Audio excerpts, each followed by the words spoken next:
Bismillahirrahmanirrahim. Assalamualaikum warahmatullahi wabarakatuh.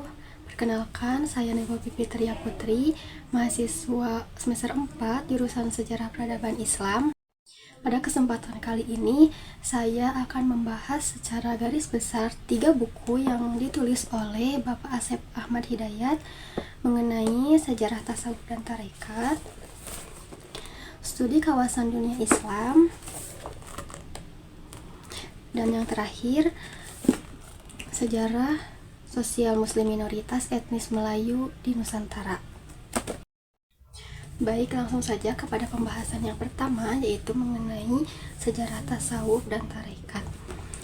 Di dalam buku ini membahas pengertian, tujuan, dan perkembangan tasawuf serta tarekat dalam Islam, kemudian menguraikan perjalanan sejarah tasawuf dari masa awal penyebarannya ke berbagai wilayah seperti Asia Barat, Afrika Utara, dan Asia Tenggara, serta menampilkan tokoh-tokoh penting seperti Imam Al-Ghazali, Syekh Abdul Qadir Al-Jailani, Ibnu Arabi, Junaid Al-Baghdadi, Robi'ah Al-Adawiyah, Abu Yazid Al-Bustami, dan Al-Halaj. Selain itu ada juga Syekh Ahmad Rifai, Abdul Hasan As-Sazili, dan Abdullah Asy-Syattar, yang mana dikenal sebagai pendiri tarekat-tarekat besar dalam dunia Islam beserta ajaran dan pemikirannya. Selain itu, di dalam buku ini juga membahas berbagai kasus kontroversial yang menjadi bagian dari sejarah tasawuf dan tarekat. Kemudian lanjut kepada buku yang kedua, yaitu studi kawasan dunia Islam. Di dalamnya membahas sejarah, teori, pemetaan kawasan dunia Islam secara komprehensif. Kemudian di dalam buku ini juga mengulas perjalanan sejarah dunia Islam dari masa kejayaan hingga era modern, memperkenalkan teori-teori studi kawasan, serta memetakan wilayah dunia Islam dengan pendekatan geopolitik dan etnolinguistik. Selain itu juga menyoroti keragaman budaya, politik, dan sosial di berbagai kawasan dunia Islam, termasuk dinamika komunitas muslim minoritas, sehingga memberikan pemahaman yang luas dan mendalam tentang kompleksitas dunia Islam masa kini.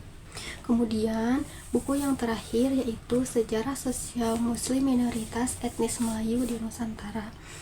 Di dalamnya membahas tentang komunitas muslim minoritas etnis Melayu yang tersebar di kawasan Asia Tenggara, khususnya di Patani, Thailand, Singapura, Filipina, dan Timur Leste.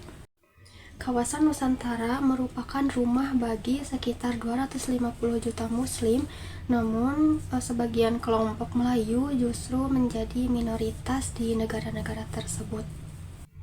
Di dalam buku ini juga menjelaskan teori masuknya Islam ke Nusantara, karakteristik muslim minoritas yang mayoritasnya bermazhab Sunni Syafi'iyah dan mengikuti ajaran tarekat Sufiyah, serta membahas kebutuhan akan narasi sejarah dan perkembangan sosial mereka.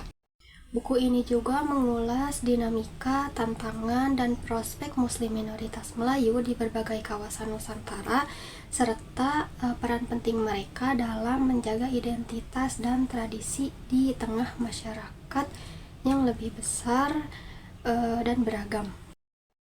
Itu saja mengenai sejarah tasawuf dan tarekat, studi kawasan dunia Islam, dan sejarah minoritas etnis Melayu di Nusantara. Terima kasih. Wassalamualaikum warahmatullahi wabarakatuh.